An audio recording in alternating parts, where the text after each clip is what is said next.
Hello, Grant Wiley here from Worthington Publishing, here to bring you today's episode of Grant's Game Room. I know it's been a while since I've been here, but I'm glad to be back. Worthington's moved into their new office here still in Virginia Beach. Got a couple of announcements. We just finished are about to finish our War on the Chesapeake campaign on Kickstarter, which is a limited edition game on the Chesapeake campaign during the War of 1812.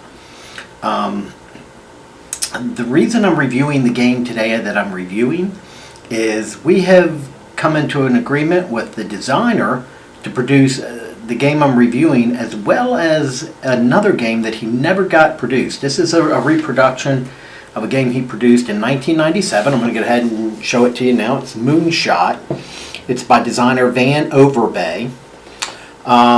And it's a limited edition of 5,000. He printed 5,000 of these, and we're going to reprint this with the 50th anniversary coming up of man's landing on the moon next year, 2019. We think it's a great time to honor the men and women of our NASA and the astronaut corps. It's a very simple game, but not too simplistic. It's card management. And this came with a nice little sticker. I got number 43 of 5,000 signed by Van. I don't know if we're going to do that again. Again, this is from 1997. He produced this himself.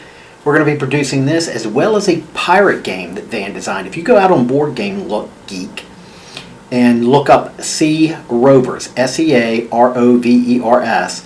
you can see the beautiful work and detail Van's put into a game on pirates. I'm going to get into that more in another video about upcoming games. Now that I'm starting to record again in our new studio, this will be a lot of fun. But that looks to be a very exciting game. It's card management full of historical details. It's a crossover between a Euro and a war game. It plays in 90 minutes. It's a spectacular game. It's got 44 pages of detail in the manual, of which only 16 are rules, and really the first 5 are not rules. It's card information, things like that, but the rest, historical details about the ships, about the pirates, about you name it, design notes. This is going to be a spectacular game. So let's get into Moonshot. Produced in 1997, it's a beautiful game. It was either Games Magazine or Moves Magazine Game of the Year in 98. But Van, it's for 1 to 4 players, ages 10 to adult. This game, as well as Sea Rovers that we're going to be doing, is playable solitaire. And it's playable fun solitaire. That's how I learned how to play this. Playable by 1 to 4 players. Plays in probably, I'd say, 60 minutes solitaire, maybe a little bit less, up to 90 minutes with 4 players. When you open the box, if you're able to get your hands on a current copy of Moonshot, what you get is a nice hard-mounted board with the moon. Hey, go figure. This is based on the NASA program from 1962 or 1960, probably to 1972. And you see the moon, and then what you see are spaces around the moon. And I'm trying not to break my game board here. But the spaces are patches. Each patch is from a different mission, from the Mercury, Gemini, and Apollo missions that got us to the moon. Each player starts in a corner of the board, and they're going to build their rockets, they're going to build their spacecraft, and you're going to launch your missions and maneuver your spacecraft around to land on a specific mission. So I'll get more into gameplay here in a minute, but I just want to show you the components. A rule book. Now this is a 1997 rule book. We're going to do this up 4-color, beautiful. This was 12 pages with a pretty open back page. But glossary, solitaire game, talks about playing the game, goes into the different components, things like that. Attractive, but it's 1997 standards. I think we can do a little better this time around. But Van, you did a good job. Don't take that as a shot.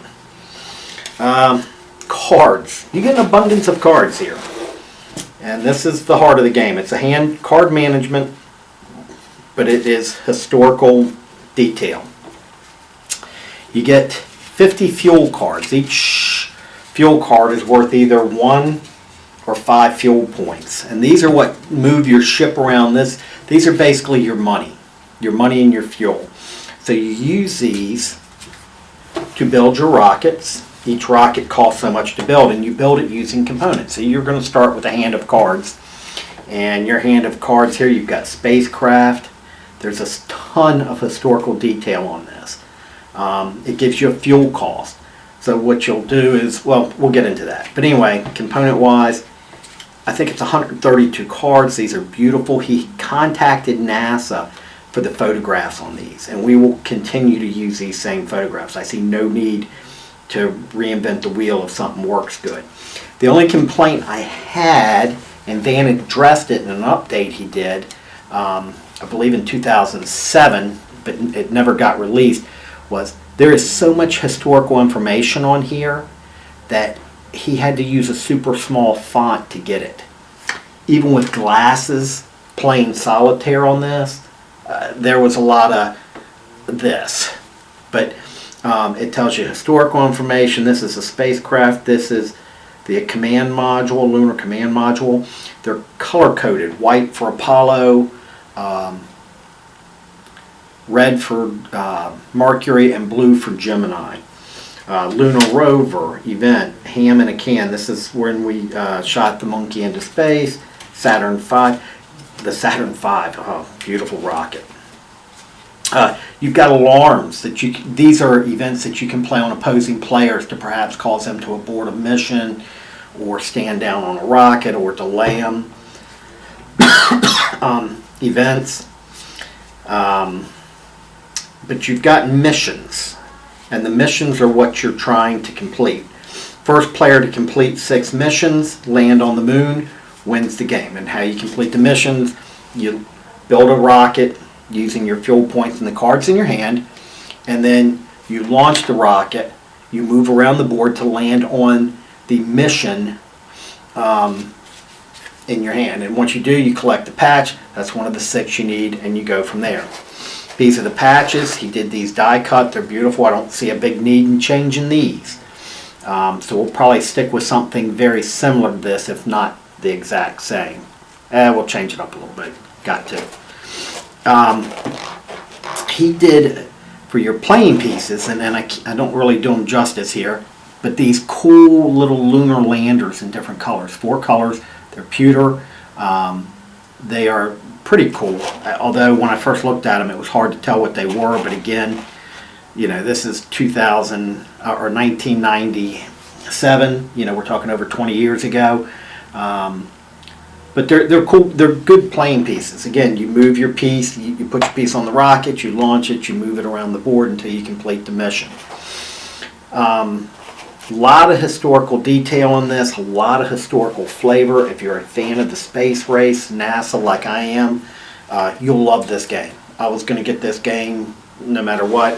I'd been online looking for good moon landing games. I'm a big space buff. I just built the Apollo Saturn V rocket from Lego. I'm driving down to Florida next week to see the Falcon Heavy launch from Cape Kennedy. So this game was something I was looking for. The pirate game was a bonus. So I'm not going to go a ton into gameplay here, but we will get into it a little bit. I just wanted to introduce you to this. By the way, Tom Vassell on the Sea Rovers game, and I know I'm jumping all over the place, but both of these are Van Overbay's games. Sea Rovers and Moonshot. I don't know if we're going to call it Moonshot or Tranquility Base or Race to the Moon.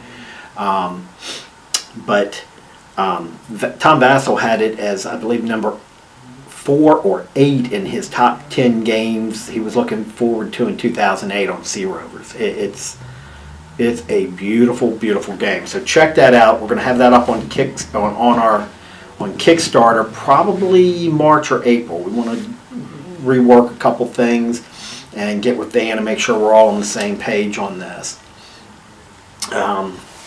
But again, it's pretty simple. You spend fuel, so each player starts, and I want to make sure I get this right, it was 8 fuel, I believe.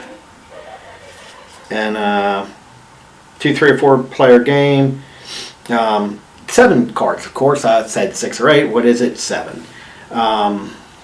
So you deal each player 7 fuel cards. You separate the mission cards from the deck, and they have the mission patch in the upper left corner. I had already separated them, but now I've jammed them all back together. There's the mission patch, Apollo 14. Okay, and if I can, I'll take a picture of this and jam it into the video. But that's Apollo 14. And what do you need to complete this? You need the Saturn V rocket. You need the spacecraft Apollo, and you need the LM, the lunar module. It costs 2 fuel, or what happens is as you complete missions, you gain extra fuel. So you start with 7. If this were a mission, my first mission I completed, I would then have 9. And much like Magic, the Gathering, or things like that, as you use them, you just spin them, you tap them, you flip them over. So when I complete this mission, I get the bonus. Now, let's see if we can find all these are missions. Apollo 11, there's, man, I think that's Buzz walking down the lunar module.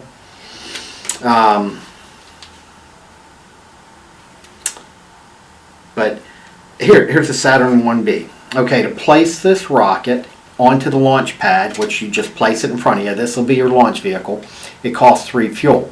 So you pay that, put it on there. To launch it costs 3 fuel. And its max move is 5. The Mercury and the Gemini rockets don't move as fast, and they cost a little bit less. But again, there's a risk reward here in that if you go with the bigger missions earlier, it's going to be slower to develop, but you get more fuel back. If you go with the smaller missions, the Mercury and the Gemini missions earlier, they cost less to build and to launch, but you get less fuel, but you can slowly build up quickly. So there's a real risk reward here in how you decide. There's strategy to this. It's not just a luck of the draw game. A couple of the rockets require special things. The Gemini, because they were working on items in space such as docking to spacecraft, the lunar module with the command module, they had to have 2 spacecraft launched at about the same time, one manned, one unmanned, and they had to dock with it and then practice undocking. So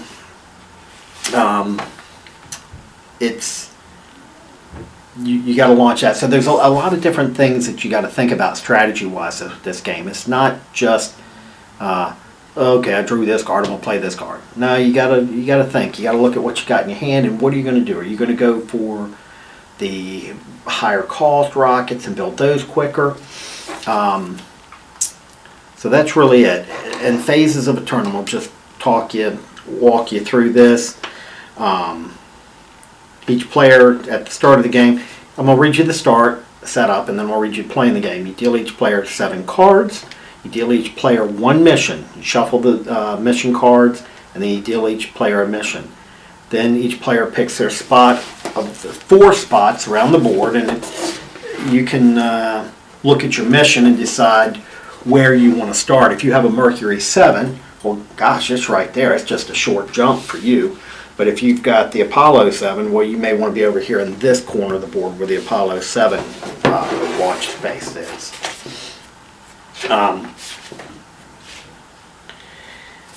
Next, you deal each player 5 more missions, face up for a total of 6 missions.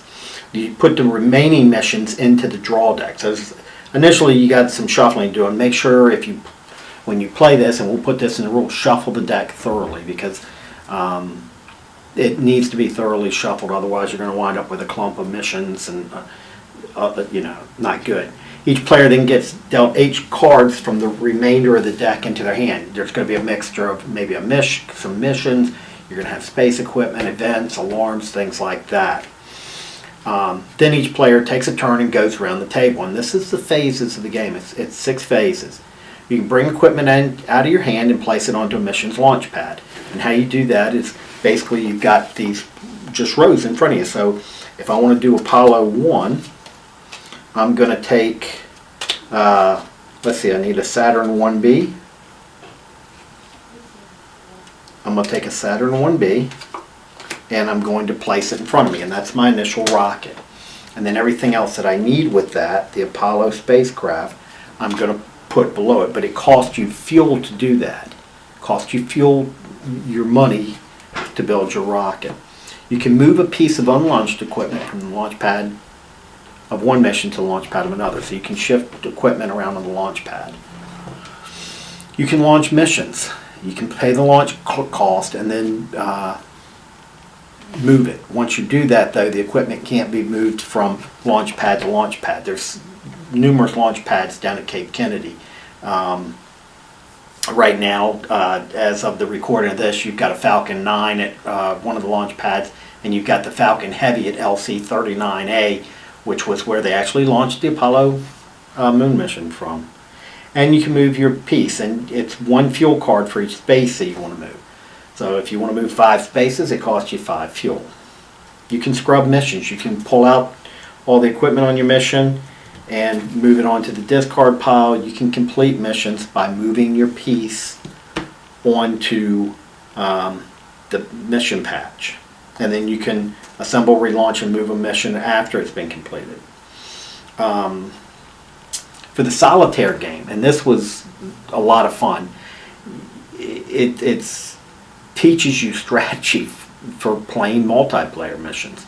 You only get one draw from the draw pile, and you put 10 fuel cards, and that's your timer. And each time you complete your turn, you flip it. And you're trying to get to the moon before you run out of fuel. So look at that. Each fuel card is a year. So you start in 1960 and you got till 1970.